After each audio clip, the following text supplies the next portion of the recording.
1971 সালের 15 আগস্ট সমগ্র বিশ্ব যখন দ্বিতীয় বিশ্বযুদ্ধ পরবর্তী সময়ে স্নায়ুযুদ্ধে লিপ্ত, তখন বাংলাদেশের মুক্তিযুদ্ধের ইতিহাসে রচিত হচ্ছিল এক অবিস্মরণীয় অধ্যায়, অপারেশন জ্যাকপট। এটি ছিল মুক্তিযুদ্ধের একমাত্র সমন্বিত নৌ কমান্ডো অভিযান, যার আক্রমণের সংকেত কোনো গোপন কোড বা ওয়্যারলেস বার্তায় ছিল না, বরং দেওয়া হয়েছিল রেডিওতে প্রচারিত জনপ্রিয় বাংলা গানের মাধ্যমে।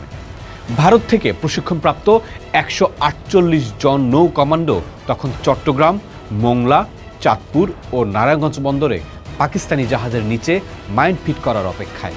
তাদের কাছে নির্দেশ ছিল আকাশবাণী কলকাতার ফ্রিকোয়েন্সিতে কান রাখা।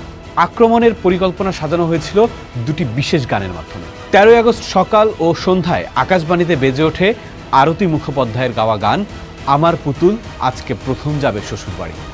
এই গানের অর্থ ছিল কমান্ডোদের 24 ঘন্টার মধ্যে আক্রমণের জন্য প্রস্তুত হতে হবে এবং নিজেদের অবস্থানে চূড়ান্ত প্রস্তুতি নিতে হবে।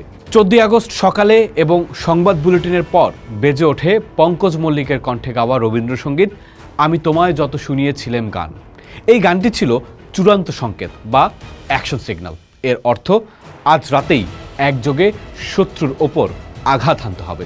সংকেত পাওয়ার পর 15 আগস্ট রাতে কমান্ডোরা লিম্পেট মাইন নিয়ে 4 বন্দরে একযোগে অপারেশন শুরু করে।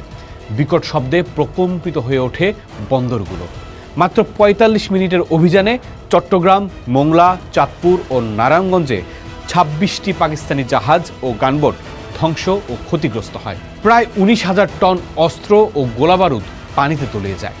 গানের সুরে এমন ভয়াবহ সামরিক আক্রমণের সংকেত বিশ্বযুদ্ধের ইতিহাসেই বিরল। এই অপারেশন শুধু পাকিস্তানি বাহিনীর মেরুদণ্ডই ভেঙে দেয়নি, বরং বহির্বিশ্বে জানিয়ে দিয়েছিল যে বাংলাদেশ এখন জলে স্থলে যুদ্ধের জন্য প্রস্তুত।